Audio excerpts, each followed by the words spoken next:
বাৰ কৃষ্ণ এ ৰাম ঘূৰি হৰিচন্দ্ৰ ঋষিক বুলন্ত শৰণ লৈলো তোমাক ধুলিলো পৃথিৱী আছিলো নিপতি সূৰ্যবংশে ভৈলো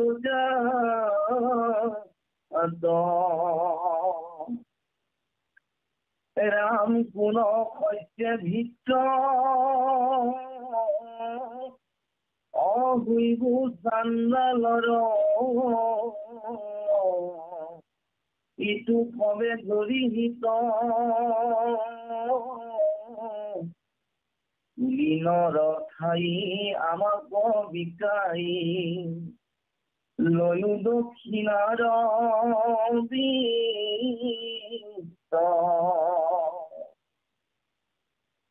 রাম গুণী বিশ্বামিত্র উধে উঠদিল হাওরে পাপি দুর্জন মোর মনপুরী দক্ষিণা দিবাক তুহুর নাহিকে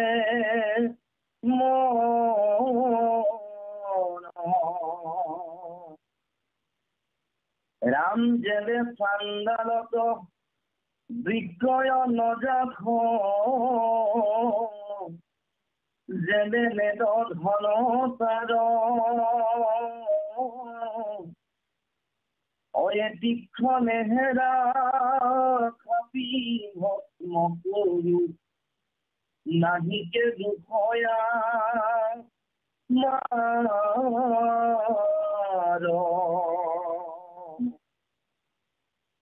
রাম গুণী হরিচন্দ্র অবৃবন ভৈনন্ত সমস্তে প্রাণয়ুরির ও ত্রাহি ত্রাহি বুড়ি নিধালে সমুরি হরিক্ষীর পাবে পরি কৃষ্ণ কৃষ্ণ। এইখিনিতে দুলৰী চন্দ্ৰই কি কৈছে, শুনি হৰিচন্দ্ৰ ঋষিক বুলন্ত শৰণ লৈতো মাত ধুন্দিলো পৃথিৱী আছিল নিপতি সূৰ্যবংশে ধৰি জাত। অৰ্থাৎ হৰিচন্দ্ৰ সূৰ্য বংশত জন্মগ্ৰহণ কৰি সমস্ত জগতৰে অধিপতি হৈ আছিলে আৰু বুলি কৈছে। আৰু যিমানখিনি সুখ ভোগ তেওঁ ৰজা হিচাপে কৰিব লগা আছিলে কৰিলে, সেইখিনি কৰিছে। উন সতে ভিত্য হৈবহু চণ্ডাল ইটো সবে গৰিহিত কুলি নৰ ঠাই আমাকো বিকাই লৈও দক্ষিণাত বিত। অৰ্থাৎ ৰজা হৰিশ্চন্দ্ৰই এজন প্ৰতাপী হৰিশ্চন্দ্ৰ সত্যবাদী ৰজা আজি সমস্ত সুখ ভোগ কৰি জীৱনৰ কাল পাৰ কৰিলে। আজি এনেকুৱা দুৰ্ভাগ্যই লগ ললে যে চণ্ডালৰ দৰে এটা জড়িত যিটো স্থানত মানুহৰ থকাৰ কোনো সুবিধা নহয়। আচলতে চণ্ডাল সেই সকলোকে পোৱা হয় যাৰ বিবেক মানে হেৰি নাইকিয়া, মানে ধৰ্মীয় কাৰ্যৰ পৰা নকৰি যিমানে যি কয় তমগুণ আৰু ৰজগুণৰ দ্বাৰা বশৱৰ্তী হৈ যিবোৰ মানুহে কাম কাৰ্য কৰি থাকে, তো সেনেকুৱা এটা স্থানত কেনেকৈ তেওঁ জীৱন নিৰ্বাহ কৰিব। সেইকাৰণে ঋষি বিশ্বামিত্ৰক কাকুতি কৰিছে যে তুমি যদি পাৰা তুমি মোকেই তুমি দক্ষিণা হিচাপে হেৰি হিচাপে তুমি মোক লোৱা, আমাক বিক্ৰী কৰা। শুনি বিশ্বামিত্ৰক ক্ৰোধে উঠলিল হাঁহ উৰে পাপী দুৰ্জন মূৰ মনপুৰি দক্ষিণা দিবাক তুহুৰ নাই এই মন। অৰ্থাৎ ঋষিসকলৰ এটা চৰিত্ৰ এইটো দেখাইছে। আমি আগতে ক'লো যে ৰজগুণী হোৱাৰ কাৰণে যিসকল ৰজগুণী মানুহ তেওঁৰ ভোগবিলাসৰ কথা চিন্তা কৰে, বিচৰা বস্তুটো যদি নাপায় তেতিয়াহ'লে কি হয়, সন্ত মহন্ত সাধুকো মানে কষ্ট দিবৰ কাৰণে তেওঁলোকৰ অকণো চিন্তা নকৰে। পুনৰ ধৰ্মাত্মা সজ্জনকো তিৰস্কাৰ কৰিছে হৰিচন্দ্ৰ ৰজাক, যে মই বিচৰা মতে তুমি দক্ষিণাখিনি দিব, তোমাৰ হয়তো ইচ্ছাই নাইকিয়া। গতিকে যেবে চণ্ডালত বিক্ৰয় নজাখ যেবে নেদত ধন তাৰ এটিকখনে হেৰা কাপ ভস্ম কৰি খাপি ভস্ম কৰোঁ নাহিকে দুখ আমাৰ। গতিকে তই যেনেকেই নহওক তই লাগিলে চন্দালত বিক্ৰী যাও কিবা কৰ কথা নাই, মই মোৰ প্ৰাপ্যখিনি তুমি মোক দিয়া। অৰ্থাৎ আমাৰো ঠিক সমাজ ব্যৱস্থাত আমি বেছিভাগ ৰজগুণী আৰু তমগুণী হোৱাৰ কাৰণে আমি কাৰোবাৰ দুখ সুখৰ কথা, কাৰোবাৰ অভাৱ অভিযোগৰ কথা আমি চিন্তা নকৰি আজি যিমানবিলাক ঘটনা হৈছে, যিমানবিলাক ঘটনা পৰিঘটনা আমাৰ সমাজ ব্যৱস্থাত হৈ থাকে, আচলতে বিশ্বামিত্ৰৰ দৰে যদি এই ভাৱনাপন্ন এই ৰজগুণ আৰু তমগুণৰ প্ৰভাৱ হয়, যে কাৰোবাৰ প্ৰতি দয়া ক্ষমা, যে যি হ'ল যে তেওঁ বাৰু কিবা এটা কাৰণত মোক দিব পৰা নাই, সেইটো ডাঙৰ কথা নহয়। কিন্তু এই ভাৱনাটো কি হৈ যায় আমাৰ হেৰাই যায়, যে তুমি যেনেকেই নহওক মোক দিব লাগিব, মানে অৰ্থাৎ মোৰ প্ৰাপ্যটো মই পাওঁ যেতিয়া তাৰ কাৰণে তুমি তোমাৰ যি গতি হয় তাত কোনো মোৰ মানে আপত্তি নাই। এতিয়া ইয়াৰ পিছৰ পদে আমি কি কৈছে আমি পদলৈকে আগবাঢ়িছো। এই ৰাম খুনি হৰিচন্দ্ৰ বিফল বৈৰন্ত অমস্তে প্রাণয়ুরিল অদ্রাহি ত্রাহি গুলি নিধালে সমুলি অরিহি ঋষির পাবে পদিল শরণত ধরি করন্ত কাতর হয়ুপরিষি প্রপন্ন তুকে বিমোহিত ভৈল ভয়হিত অদীপ মুখ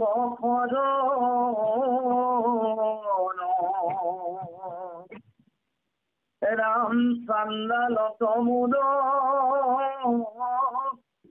অজাতি ভ্রষ্ট নৌক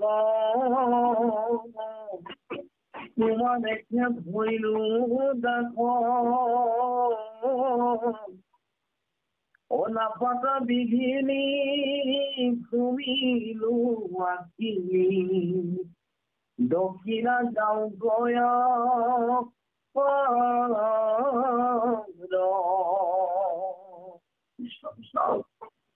কি করে আমার যে শুনি হরিচন্দ্র বিবল ভুজন্ত সমস্ত প্রাণঋণ, অর্থাৎ যেতিয়া ঋষি বিশ্বামিত্ৰ ইমান কাকতি বিনতি কৰাৰ পাছতো কিন্তু যেতিয়া অকণমান কিবা নকৰিলে, যেতিয়া তেওঁ কি কৰিছে ঋষিৰ চৰণত পৰি নিধালে সমলি ঋষিৰ পাৱে পৰিল।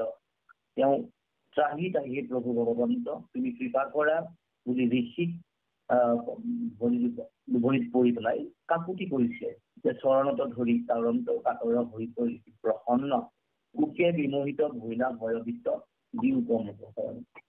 অৰ্থাৎ জীৱনৰ মাজত কেতিয়াবা কেতিয়াবা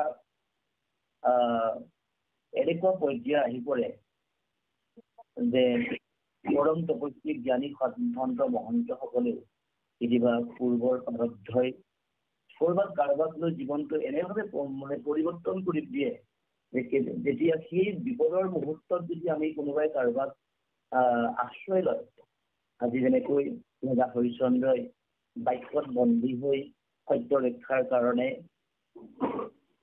ঋষি বিশ্বামিত্ৰৰ চৰণত ধৰি ইমান কাতৰ কৰিছে, কিন্তু ঋষিৰ যি মনোভাৱ, অৰ্থাৎ ৰজগুণটো আমি আকৌ পুনৰ কৈছো, যে ৰজগুণৰ সত্তাসকলৰ যিসকলৰ জীৱনটোত এই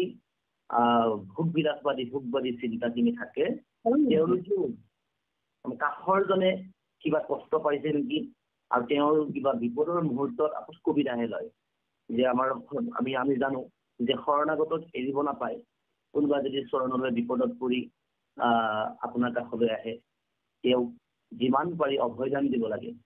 কিন্তু এইটো আজি ওলোটা দেখা পোৱা যায় যে আপোনাৰ বিপদৰ মুহূৰ্ততহে তেওঁক চিনি পোৱা যায়, যিবোৰে সৰ্বাত ওলোটাকৈ মাৰে, যে সুবিধা বুজি সুবিধাখিনি লয়, আপোনাৰ সেই সুবিধাতে আৰু বেছি সৰ্বান্ত কৰি পেলাই জীৱনটো দুৰ্বিষহ কৰি দিবলৈ চেষ্টা কৰে। অৰ্থাৎ তেওঁ যে আপোনাৰ চৰণলৈকে আহিছে, কাষলৈকে আহিছে, এই কথাটোৰ প্ৰতি তেওঁলোকৰ কোনো কাংক্ষাৰ নাথাকে। এইটো প্ৰায় হোৱা দেখা যায়। তাৰপিছত কি ক'লে, চণ্ডাল লত মূৰ জাতি ভ্ৰষ্ট নৌক তোমাৰ একে গৰিলা। যে মোৰ যদি মই চণ্ডালৰ লগত থাকিব লগা হয়, তেনেহ'লে মোৰ যিটো জন্ম, যিটো জাতিত্বৰ যিটো মই এজন ৰজা, মোৰ সমস্তখিনি নাশ হ'ব। সেই দেখি মই তোমাক কাতৰ কৰিছোঁ, তুমি বিঘিনি নকৰিবা।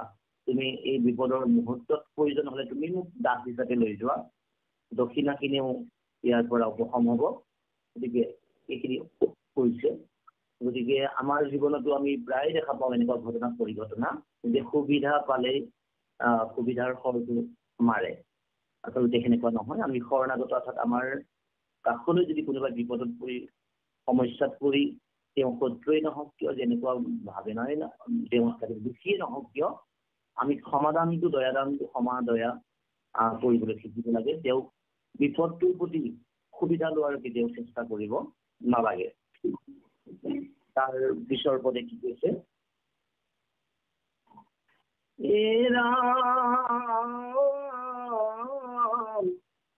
যেহি লাগৈ সেহি অবহৰ কৰিব, ফুৰাইব কান্ধত পৰি, অকাম্পয় হৃদয় নিৰ্ভয়, তথাপিও কমুত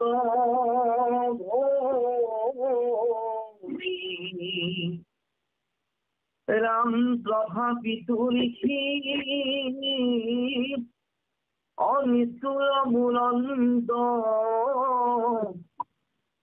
ঘূৰিল এৰণি লাজ, অচেতন পালক কি কৰি মুটুক, অধনতে খেমুৰ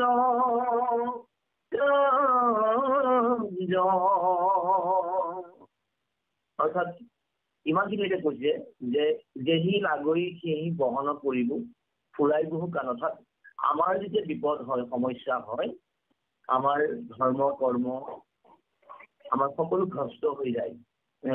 কৈছে যে দৰিদ্ৰতা জীৱনৰ এক এনেকুৱা এটা অভিশাপ বুলি কোৱা হয়, যে যাৰ যেতিয়া জীৱনলৈ আহে, সমস্যা যেতিয়া আহে, এই সন্ত মহন্ত সাধুসকলকো মানে আঁঠুকাৰি সেৱা ল'বৰ কাৰণে বাধ্য কৰায়। অৰ্থাৎ বিপদে আমাক বহু কথা শিকাই বুজি যায় বুলি কৈছে। যে কাতৰ কৰিছে, যে প্ৰয়োজন হ'লে বিপদৰ মুহূৰ্তত শত্ৰুক কান্ধত লোৱাটো কোনো দুখ নহয় বুলি কয়। যেনেকৈ তেওঁ ৰজা হৰিশ্চন্দ্ৰইও ঠিক বিশ্বামিত্ৰক কৈছে যে তোমাৰ প্ৰয়োজন হ'লে তুমি মোক কিনি লোৱা, মই তোমাৰ কান্ধত লৈ তোমাক লৈ ফুৰিম, মোক মাথো নিৰ্ভয় প্ৰদান কৰা, নিয়োগ নিৰ্ভয় থাপিও কমুত কৰি। অৰ্থাৎ মোৰ তোমাৰ চৰণ দৰে মোৰ শিৰত দিয়া, আপত্তি নাই যে মোৰ সমস্যা বিপদ এইখিনি মুহূৰ্তত তুমি মোক চণ্ডালৰ ঘৰলৈ যোৱাৰ পৰা মোক ৰক্ষা কৰা। তথাপিতো সি নিষ্ঠুৰ বুলন্ত, ভৰিৰ এৰণি লাজ, তেন্তন পালকো কৰিব তোক ধনৰ কেন্দ্ৰ।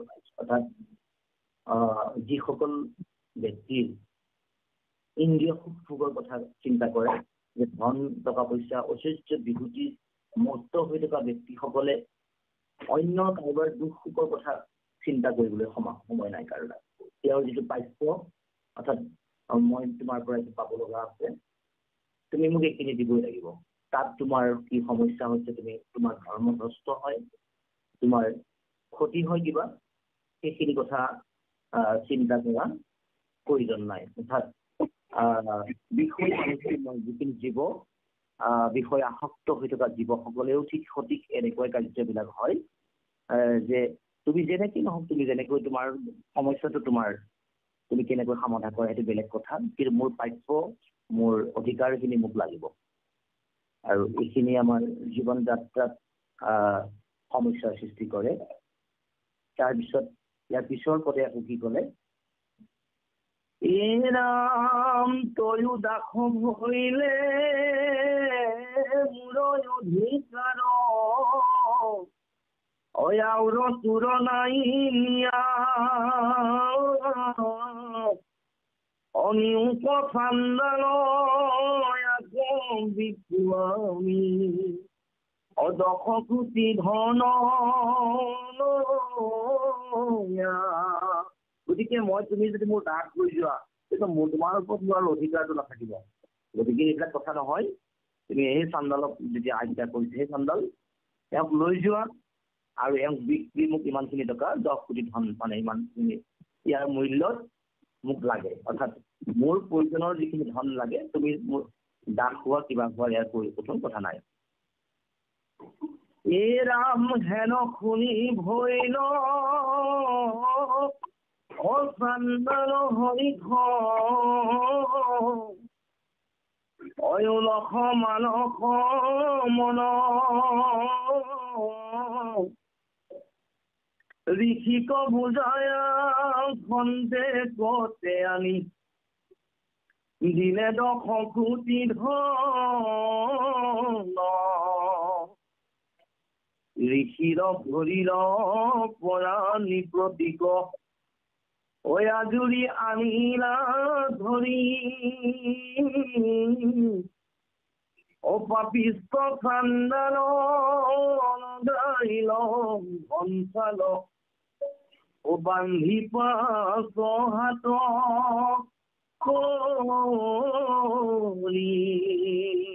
গতিকে চন্দাল বোলে অৰ্থাৎ দুষ্ট প্ৰকৃতিৰ ব্যক্তিসকলে সদায় সুবিধা লৈ থাকে। তেওঁলোকে কাৰোবাক দুখ দিবলৈ কাৰোবাক কষ্ট দিবলৈ কেতিয়াও কুণ্ঠাবোধ নকৰে। অৰ্থাৎ চন্দালৰ দৰে এটা প্ৰাণীয়ে চন্দালক ঋষিৰ দ্বাৰা ইমান কষ্ট পাই থকা ৰজাজনক প্ৰতিও কিন্তু চন্দাল যিহেতু ঋষিৰ যেতিয়া দয়া মমতা নাই, চন্দালৰ ওপৰত দয়া মমতা আহিব। আৰু সুবিধা বুজি কি কৰিছে যে চন্দালে উপযুক্ত ধনখিনি ঋষিক প্ৰদান কৰিলে আৰু সুবিধা বুজি যেতিয়া পালে সুবিধা যে ৰজা হলে নিপতি আজৰি টানি মোৰ এতিয়া মই তোমাক পাইছো পাপিষ্ট চন্দালে লগাইলে ঘঞ্চাল যিটো হ'ব লগা নাছিলে আচলতে সেইটো হ'ল চন্দালে জোৰ কৰি বান্ধি হাত বান্ধি পেলাই লৈ যোৱাৰ চেষ্টা কৰিছে। তাৰপিছত পিছৰ পদে কি ক'লে ৰাম যেন খন্দা চুৰ পাইলা নিপতি চান্দালে কৰয় দণ্ডা অজা খজা খবৰি মাৰণ যে লৈ যাই উলটা গাঠিৰ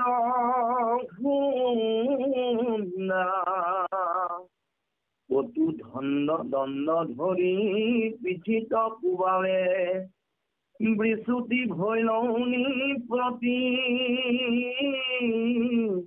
বৃচুতি ভৈলানি প্ৰতি অয়েকে ভাল যা পুত্ৰ বিয়োগে দবধ অয় আপোনাৰো হেন গতি।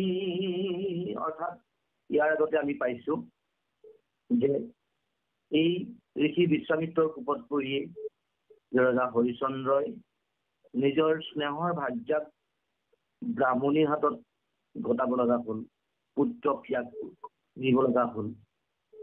বিপদৰ মুহূৰ্তটোৱে যেতিয়া বিপদ আহে তেতিয়া সকলো দিশৰ পৰাই আগুৰি আহে বুলি কৈছে যে এইফালে চন্দালৰ হাতত বান্ধি পেলাই কোবাই লাঠিৰে কোবাই লৈ গৈছে, শৰীৰৰ মানে শাৰীৰিকভাৱে কষ্ট দিছে।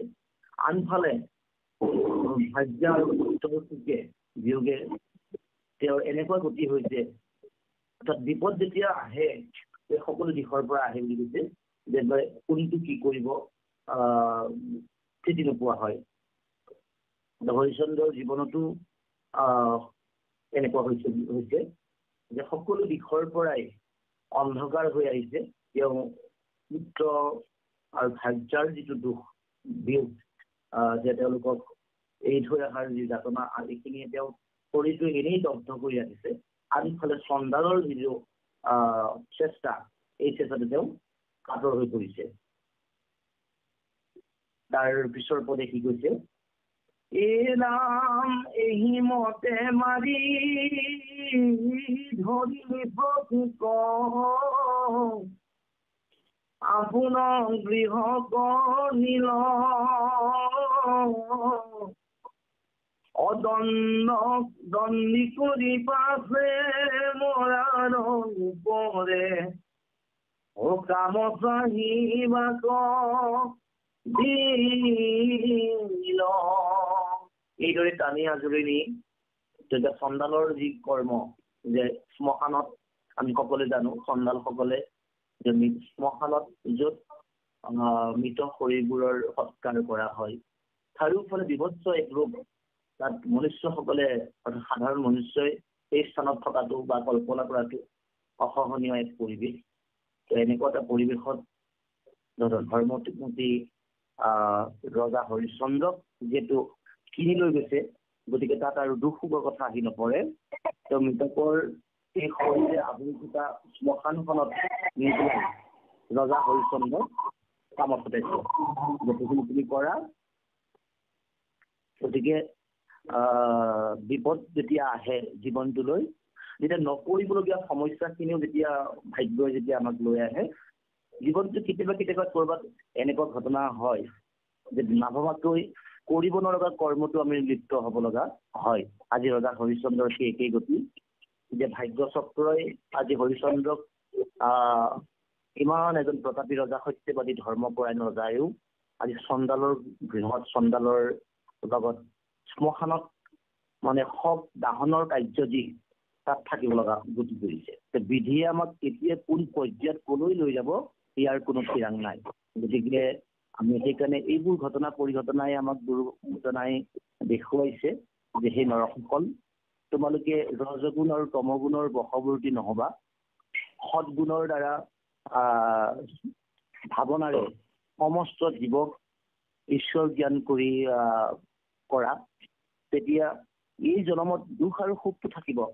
সুখ আৰু দুখ ভাগ্যৰ বিধি বিধানৰ যি ব্যৱস্থা, প্ৰাৰব্ধই আমাক কেতিয়া কলৈ লৈ যাব এইটো কোনো ঠিৰাং নাই। কিন্তু তথাপিও ৰজগুণ আৰু তমগুণৰ যদি বশৱৰ্তী হয়, এইখিনিতো লৈ যায় বুলি কৈছে। তাৰপিছত এইখিনিকে শ্মশানলৈকে লৈ আহিলে ৰজা হৰিশ্চন্দ্ৰক। তাৰপিছত কি কৰিছে, ৰাম মৃত কৰ বস্ত্ৰ দিবি আনি আৰু বিপাশন ইটাখন জাৰি অমহাপত্ৰে দুখে নিপতি থাকিলা তাহাৰ দেখ। গতিকে দাস যেতিয়া হৈছে যে প্ৰভুৰ স্বামীৰ যিটো আজ্ঞা আমি পালন কৰিবই লাগিব, চণ্ডালৰ অলপমান অধীন হৈ ৰজা হৰিশ্চন্দ্ৰই চণ্ডাল ৰজাই কি কৰিছে যে মৃতকৰ বস্ত্ৰকে আদি কৰি বিভিন্ন যি সা সৰঞ্জাম তুমি চিতা সাজিব লাগিব, তুমি কৰিবা, আৰু যিখিনি পোৱা সেইখিনি মোক দিবা। অৰ্থাৎ যেতিয়া আমি কাৰোবাৰ দাসত্ব স্বীকাৰ কৰি থাকিব লগা হয়, তেতিয়া তেওঁৰ মোৰ বিবেক বিবেচনাৰ কথা আহি নপৰে। মই কাৰোবাৰ বশত যেতিয়া থাকিব লগা, কাৰোবাৰ অনুগ্ৰহত যদি জীয়াই থাকিব লগা হয়, তেওঁ যেনেকৈ চলাই আমি সেনেকৈ চলিব লগা হয়। ৰাম আপোনাৰ অন্ন চান্দালে নেদয় ঘিনে মৰিবে কমুলি অয়াথে চাৰিতৰ দণ্ডিত ভুঞ্জন্ত জুৰিয়া নৱ পাতলি চান্দালৰ ঘৰে বঞ্চন্তে ৰাজাৰ দণ্ডে এক যুগ যাই অভালজাক পুত্ৰক সুমৰি সদায় কান্দে হৰিশ্চন্দ্ৰ ৰায়। গতিকে চন্দালৰ ঘৰত থকাৰ দিনকেইটা একোটা সময় একোটা মুহূৰ্ত এটা যুগ বুলি কৈছে। আৰু পুত্ৰ ভাৰ্যাক স্মৰণ কৰি প্ৰতিটো মুহূৰ্ত প্ৰতিটো ক্ষণতে ৰজা হৰিশ্চন্দ্ৰই দুখ পাইছে। অৰ্থাৎ ঠিক সেনেকৈ দুখৰ দিনবিলাক আমাৰ জীৱনত যেতিয়া বাস্তৱভাৱে আমাৰ সমাজ ব্যৱস্থাত আমি প্ৰাণীসকলে জীৱনতো যেতিয়া দুখ আহে, দুখৰ আপুনি নভবাকৈ চিন্তা নকৰাকৈ দুখ কেতিয়াও কাৰোকো কৈ নাহে বুলি কৈছে। সুখ দুখকো লাগীয়া পুৰুষে অৰ্থাৎ দুখৰ কাৰণে কোনো এই সংসাৰৰ কোনো প্ৰাণীয়ে দুখ কামনা নকৰে। সকলোৱে সুখৰ কথা চিন্তা কৰে, সকলোৱে শান্তিৰ কথা চিন্তা কৰে, কিন্তু দুখ নভবা নিচিন্তাকৈ জীৱনলৈ আহে। আৰু এই সুখৰ দুখ অহাৰ কাৰণে সেইকাৰণে সুখ আৰু দুখৰ যি পৰিভাষা, যে আমি সুখৰ মূল্য যিদিনাখন বুজি পাম, যিদিনাখন দুখ জীৱনত অনুভৱ কৰিব পাৰিব। অৰ্থাৎ আমি সুখত থাকিলে গম পোৱা নাযায় কেনেকৈ দিনবিলাক আমাৰ পাৰ হৈ গ'ল। আৰু যেতিয়া আমাৰ জীৱনলৈ এক মুহূৰ্তৰ কাৰণে এটা ক্ষণৰ কাৰণে আমাৰ জীৱনলৈ হঠাৎ বিপদ বা বিঘিনি আমাৰ নামি আহে, সেই মুহূৰ্ততে গম পোৱা যায় যে দুখ আৰু কষ্টৰ বেদনাদায়ক সময়খিনি কিমান কষ্টকৰ।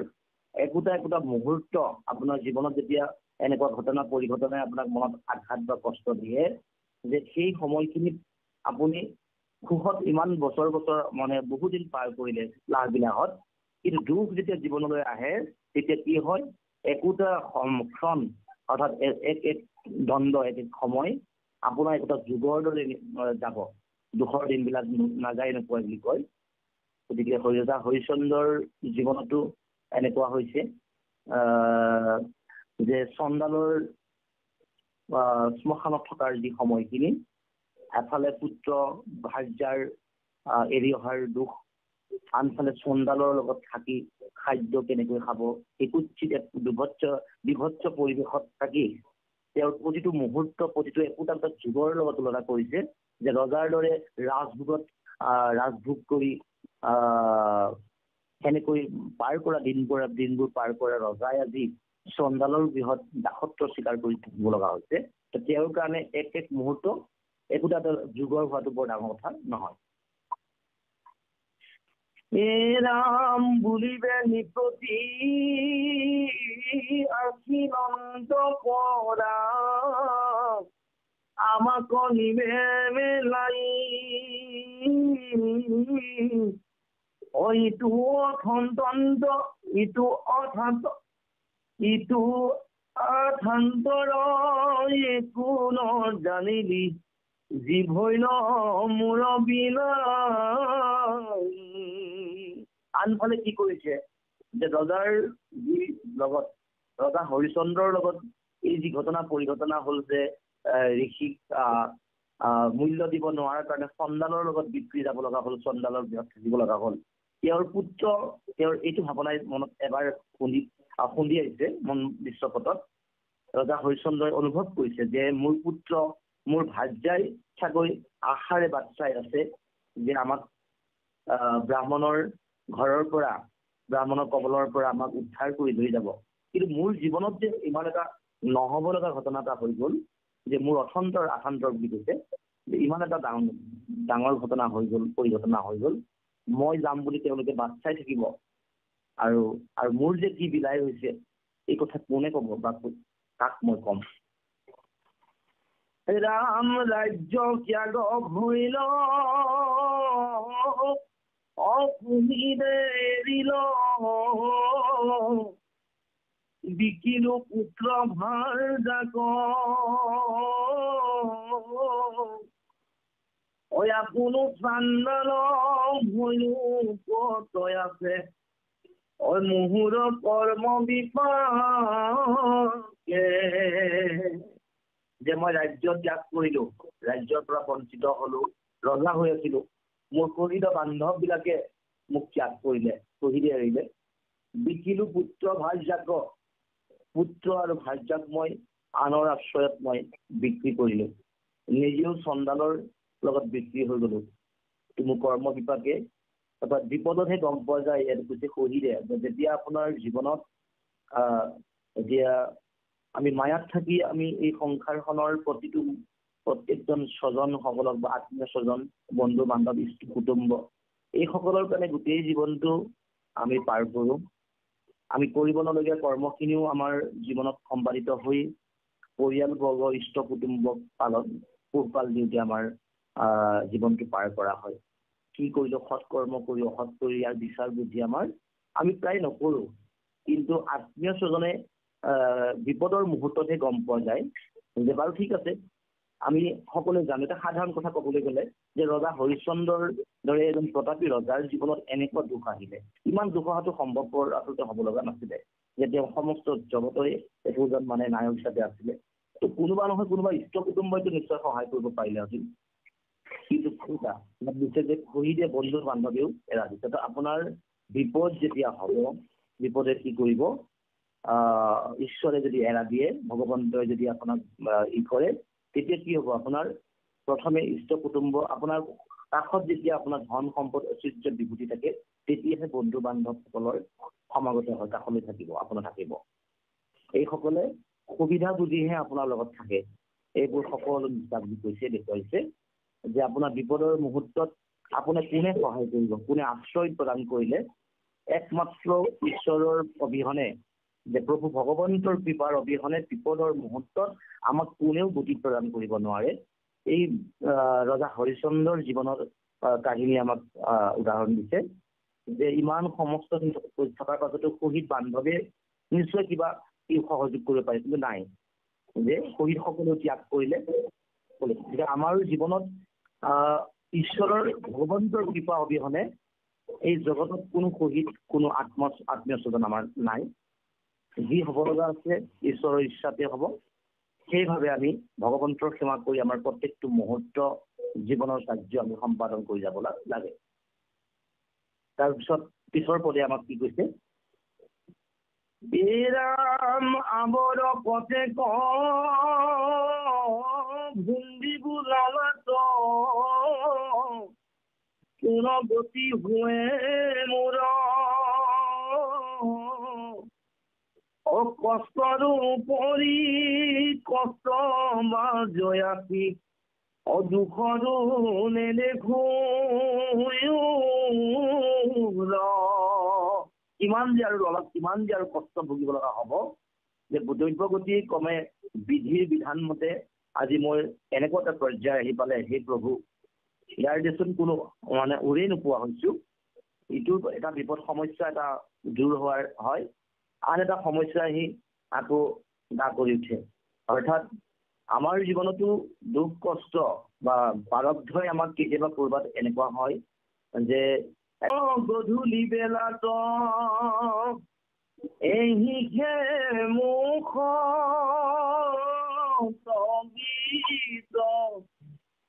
চকুৰ লোককে পাঞ্জলি বিজয় অনিদ্ৰা খেৰ জনিত। দুখৰ দিন যেতিয়া আহে তেতিয়া গধূলি পোৱা বুলি কথা নাই, মুখৰ গীত সমস্ত আনন্দ যেতিয়া দুখত থাকে এটা জীৱ, এটা প্ৰাণীয়ে বিপদৰ মুহূৰ্তত তেতিয়া আৰু সুখ দুখৰ গীত ওলাব। আৰু সকলো সময়তে কি কৈছে, দুচকুৰ পৰা নয়নৰ পৰা কি হয়, এই ভাবা চিন্তাই নিদ্ৰা ৰজনীত টোপনি বোলা বস্তুটো মানুহৰ জীৱৰ নোহোৱা হয়। অৰ্থাৎ দুখৰ দিনবিলাক আমাৰ কি বুলি কয়, সততে দুখৰ দিনবিলাক নাযায় আৰু নোপোৱাই হয়। প্ৰতিটো মুহূৰ্তই যেন একোটা বৰ্ষৰ দৰে হৈ যায়। গতিকে দুখৰ সময়খিনিত একমাত্ৰ ভগৱন্তৰ অবিহনে, ঈশ্বৰৰ কৃপাৰ অবিহনে আমাক কোনেও সান্তনা দিব নোৱাৰে। তাৰপিছত কি কৰে পদে, অমৃত কৰ বস্ত্ৰ যিদি নান পান্ত অচান্দালে ধৰি মাৰে এই মতে ৰাজা চান্দালৰ ঘৰে অবন্তিলা দুখ নিকাৰে ৰাম মহাদৈৰু তৈতে দণ্ডে যুগ যাই অবৃদ্ধ ব্ৰাহ্মণ ঘৰে আছে চাৰিশতি দিলে ভুঞ্জন্ত অসীমৰ দৰে চন্দালৰ ঘৰত ৰজা হৰিচন্দ্ৰৰ যি গতি দুখ কষ্টৰে পাৰ কৰিছে। আনফালে একেটা অৱস্থা ব্ৰাহ্মণৰ ঘৰত, বৃদ্ধ ব্ৰাহ্মণৰ ঘৰটো মহাদৈ অৰ্থাৎ ৰাণী সব্যাৰো জীৱনত একেই অৱস্থা, যে একোটা মুহূৰ্ত ৰাজধানী হৈ ৰাজপটেশ্বৰী হৈ ইমান লাহ বিলাহত জীৱন পাৰ কৰা আজি সব্যাই বৃদ্ধ ব্ৰাহ্মণৰ গৃহত এনেকৈ দিনবিলাক পাৰ কৰিছে বুলি কৈছে, যে কিবাকৈ শৰীৰটো কিজানি মৰি নাযাওঁ বুলি জীয়াই থাকিবৰ কাৰণেহে, জীয়াই থকাৰ কাৰণে অন্ন গ্ৰহণ কৰে। একমাত্ৰ শৰীৰটো জানি, কিয়নো আশা এটা আছে যে স্বামীয়ে আহিব লৈ যাব, অৰ্থাৎ আশাত থাকি কেতিয়াবা কেতিয়াবা জীৱবিলাকেও কোনোমতে প্ৰাণটো জীয়াই থকাৰ কথা কৈছে। ৰজাৰ যি অৱস্থা আৰু ৰাণীৰো সেই একেই অৱস্থা। অভূমিত শয়ন মলিন বসন ধুদায়ে যতীন কেশ মহাদৈ বুলি চিনয়ন যাই অভয়ন্ত মণি নবেশ। আজি ৰাণীৰ সব্যাৰ এনে দুৰৱস্থা শাৰীৰিক গঠন বুলি কৈছে, যে শৰীৰৰ বৃদ্ধ ব্ৰাহ্মণৰ গৃহত কৰ্ম কাম কৰোঁতে কৰোঁতে ধূলি মালিয়ে শৰীৰৰ সমস্ত আৱৰণ, শৰীৰৰ দেহৰ অংগ প্ৰত্যংগ বিলাকক অংগক ঢাকি ধৰিলে। মলিন বস্ত্ৰই লেতেৰা কাপোৰৰে ধূলাই মাকতিয়ে থাকে, চুলিৰ কোনো যত্ন নাই, আউল বাউল চুলি। তাই আচলতে এগৰাকী ৰাণী হয়নে নহয়, এগৰাকী ৰাণী যদিও আছিলে, ৰাণীৰ যিটো চিহ্ন অৰ্থাৎ মানে সেই চিন আৰু সব্যাৰ গাত নাই। এক বিভৎস এক বেশ, দেখিলে যেন বেয়া লগা এটা পৰিৱেশ বুলি কৈছে। ৰাম খাইবাক নপাই কোমৰ সুখাই অদুখীৰ যেন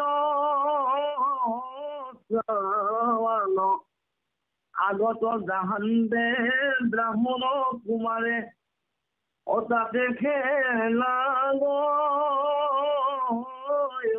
মান তেৰ কৰি চান্দে সুৰুতি উৰাই লুকাইবা কণি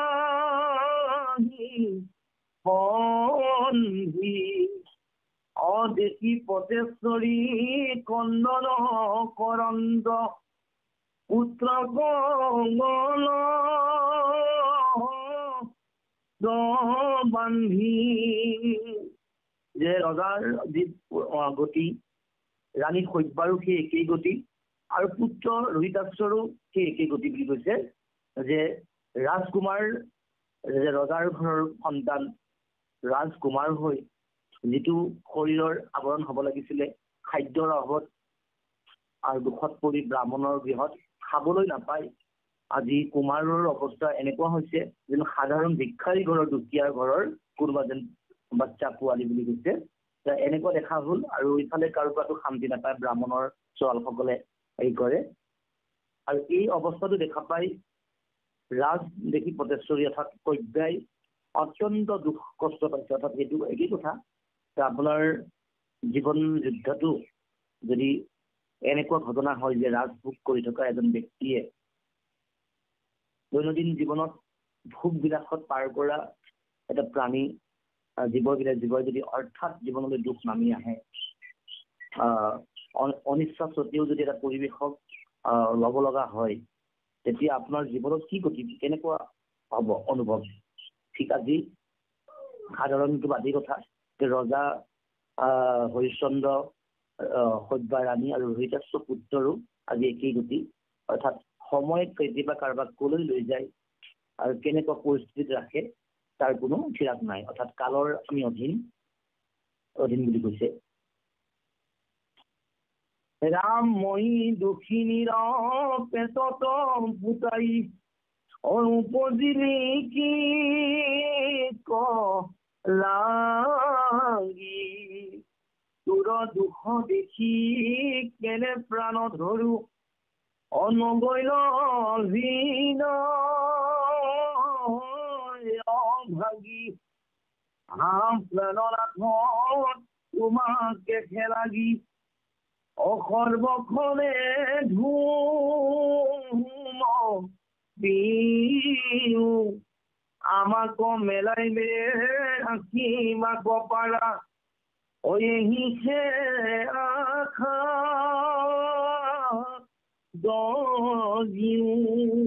অৰ্থাৎ সকলোৰে এটা ইচ্ছা থাকে, আশা থাকে যে জীৱনত নহয় এদিন নহয় এদিন ভাল দিন আহিব। দুখ যিমানেই ৰাতি যিমান দীঘলীয়া নহওক কিয় সূৰ্য উদয় হ'ব, পোহৰ হ'ব বুলি এই আশাটো থাকে সকলোৰে।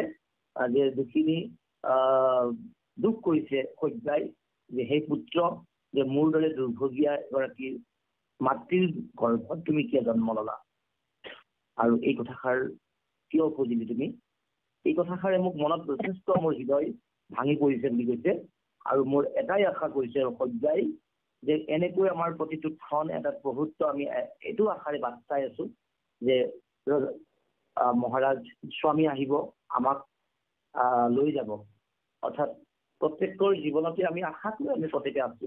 আমাৰ জীৱন যিমান দুৰ্বিষহ হলেও, যিমান কষ্ট হলেও, যি নহওক কিয়, দুখৰ থাকিলেও আমি সুখৰ আশাতে আমি আশাবাদী জীৱবিলাক যিহেতু সুখৰ আশাতে জীৱই নতুন এটা দিনৰ চিন্তা কৰি দুখৰ দিনবিলাক পাৰ কৰিব লগা হয়।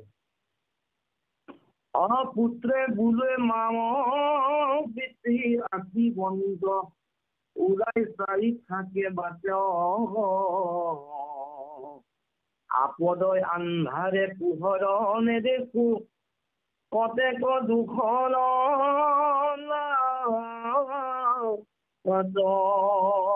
পুত্ৰৰূপে একে কথা যে মা দেউতা আমাৰ নিশ্চয় দিনাখন আমাৰ মাজলৈ আহিব, আমাৰ এই সমস্ত আন্ধাৰ আমাৰ জীৱনলৈ অহা দুখখিনি আমাৰ এদিন নোহোৱা হ'ব।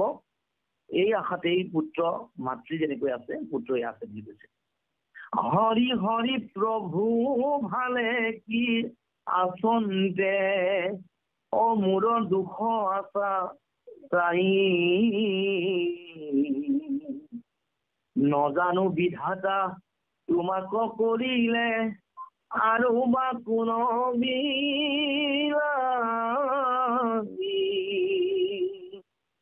মহা দুখ ভৰ কপে কহিব ঐ আমাক পাইৰে কয় অন্তে প্ৰভু দেৱ যোনো প্ৰাণ যাই তোমাক নতুনে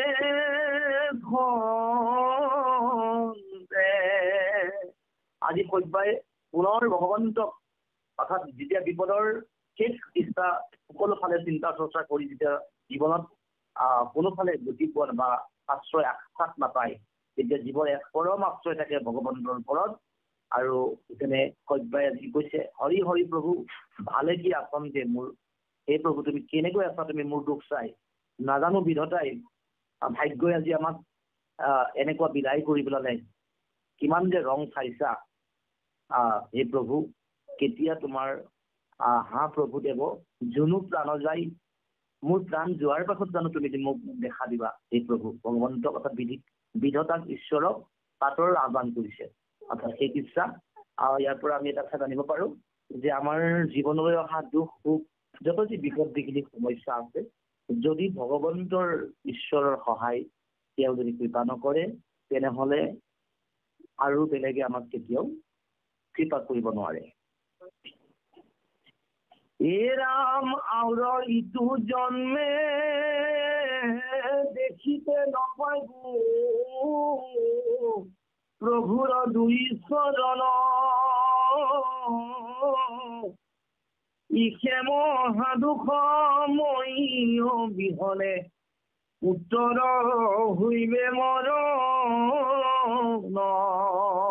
লগতে এইটোও কৈছে হে প্ৰভু যদি তুমি কৃপা নকৰা মোৰ এই জন্মত হয়তো স্বামীৰ সৈতে মোৰ দেখা দেখি নহব পাৰে, আৰু যদি স্বামীৰ সৈতে দেখা দেখি নহয় মোৰ পুত্ৰৰ কি গতি হব, মোৰ মৃত্যুৰ পাছত হয়তো পুত্ৰৰ এৰি বিনাশ হব।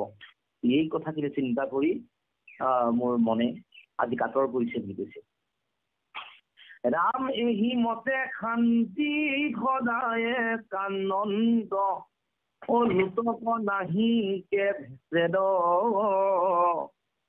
পৰিৰত সুখ অগ্নি নিমিনি The person you are speaking with has put your call on hold. Please stay on the line. आप जिस व्यक्ति से बात कर रहे हैं has put your call on hold. Please stay on the line. সময় হলে আমাক অকমান ইংগিত দিব। হয় আপুনি আৰু ক'ত যোৱা হৈছে? হয় 1 ফুট মান গৈ পেলাই আমি সময় প্ৰায় 7:02 হলে হয় হয় বাৰু কৃপালু বাবান্ধৱ আই মাতৃ সমস্ত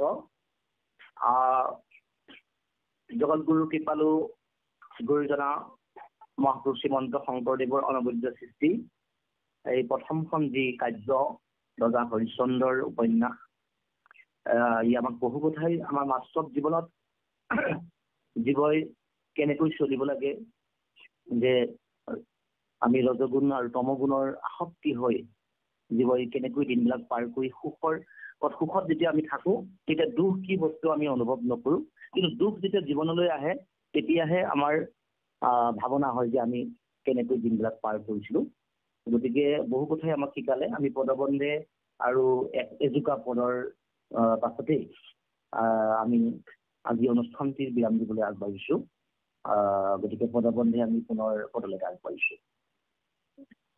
কৃষ্ণ হেনয়নিকাৰে আসন্ত সুন্দৰী ব্ৰাহ্মণৰ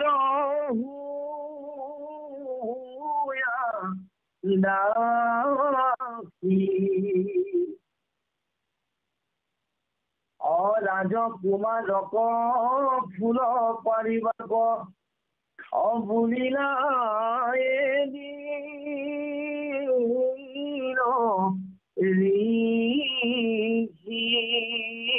ৰাম ৰাম অবুলিলা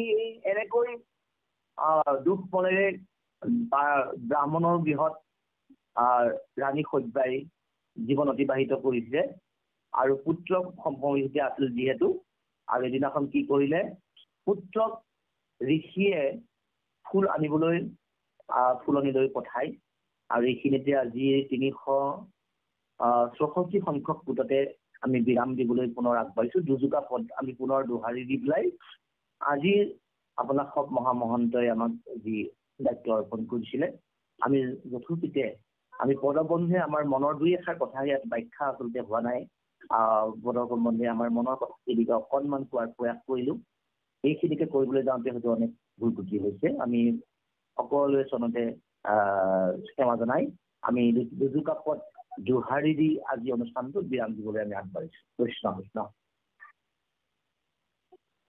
এই ৰাম এহি মতে শান্তি সদায় কানন্দ লুটক নাহি কে ভেদ অশৰীৰত সুখ নুনুমাই হ'ব লাগে নুনুমাই হিয়াৰ নুগুচে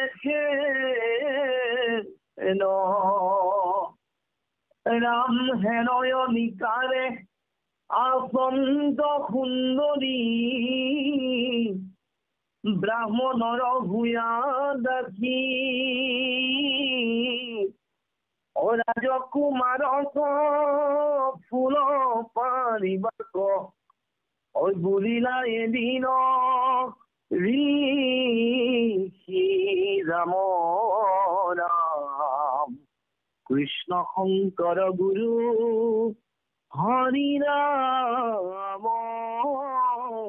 ৰাম ৰাম কৃষ্ণ কৃষ্ণ জয় ৰাম জয় ৰাম জয় নাৰায়ণ জয় নাৰায়ণ জয় কৃষ্ণ জয় কৃষ্ণ জয় জগতগুৰু শ্ৰীমন্ত শংকৰ জয় জগতগুৰু শ্ৰীমন্ত